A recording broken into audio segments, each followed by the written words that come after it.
next we and start clapping. Clap, clap, clap. Please welcome John Ferris.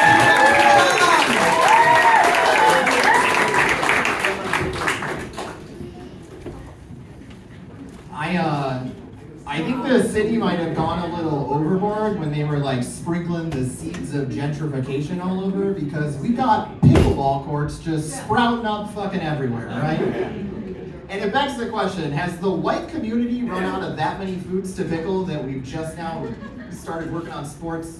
We got any tourists in the crowd? Quick tip, if you're going to see the Statue of Liberty, skip the $40 ticket, take the Staten Island ferry, you get a lovely view of the statue, you get a nice photo, you get to Staten Island, get right back on. There's nothing there for you. That's right, it's just a wildlife sanctuary full of racist Italians. Guys who like to wear shirts without sleeves. And I get it, right? It's so you can see the tats. You know, sir, if I need your name, I'll ask for it. I don't need to see it written down the side of your arm in a font I can only describe as MMA. I came here about 5 years ago from a tropical destination. Some of you may have heard of it. It's called Cleveland, Ohio. Yeah! That's right.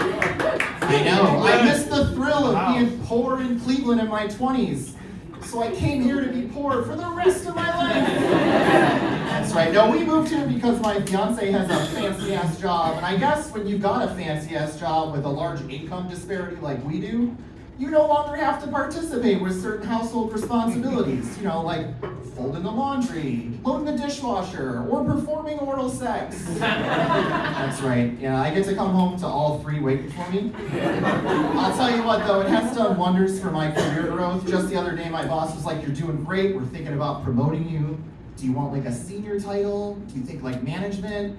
And I was like, "I'm gonna be perfectly honest with you, sir. I'm just trying to get my dick sucked at home. So if you can figure out a way for me to make $150,001, I really appreciate it." This is a super effective joke when your fiance is 7 feet to the left of me. This will really work out for me later tonight, I promise. I'll tell you what, if someone were to tell me that a 76 and 80-year-old man would be squaring off in an election for president, I kind of felt like it would have been for a condo association. You know, maybe not to be the leader of the free world.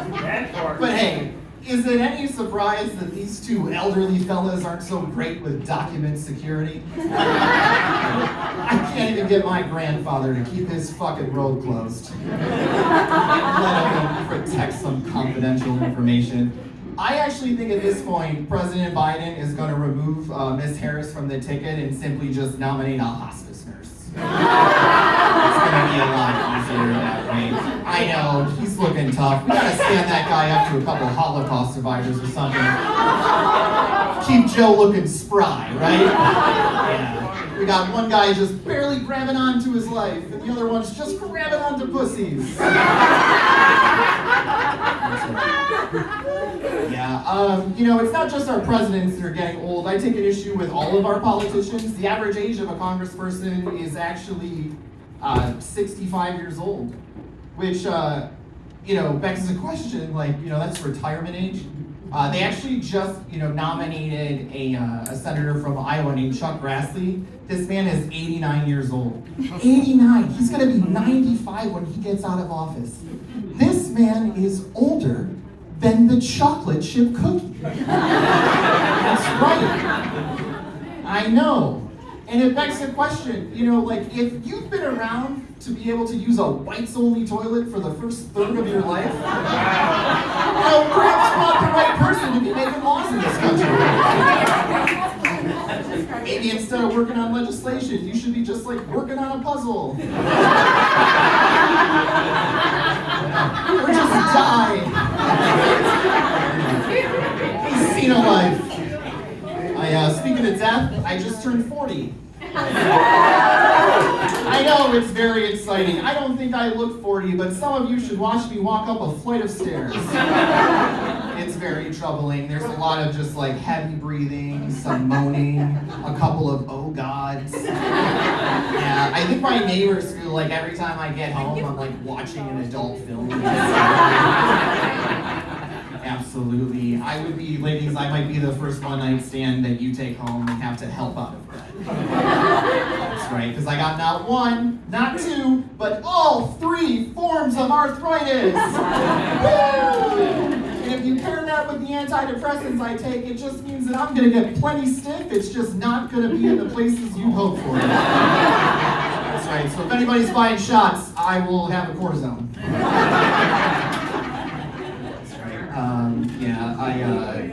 Like the aging process is not being kind to me. I'm not necessarily like gaining or losing weight, it's just redistributing itself throughout my body, mainly here. Which, not all bad, has brought me closer to my niece because now we're both learning what it's like to grow breasts for the first time. That's right, got a good trick for you. If you're a man with unwanted breasts, hide that shit under a vest. And that's why I look like a teacher around for children. That's just not it. My dick has seen better days too, I'll tell you what. If I were to list my dick on Poshmark, I would have to describe this thing in fair condition. There's no way I'm getting away calling this thing gently used. So naturally, I went and got a prostate exam, right? And it's very interesting. If you haven't had one, it's wild. You should definitely try it. Doctor comes in, has the nerve to ask, "What brings you here?" And I was like, "I don't know, sir. I'm lonely." That's right. So I was like, I paid the copay, just get in there. He's rooting around, asking me questions like, "Does it hurt? Do you feel a pinch?" And I was like, "Sir, half of your hand is in my asshole. The whole thing pinches." He's like, "Well, do you feel this now?" And I was like, "No." And he's like, "Do you feel this now?" And this man was poking my prostate with the fury of an Italian mother who was mad at her son. And I gotta tell you what, in that moment, I thought I was gonna both shit and ejaculate. For those of you who haven't been, you don't know, and for those of you who have, looking at you, sir, you kind of want to go back. So naturally, I asked for a second opinion. Thanks a lot, guys. I'm John.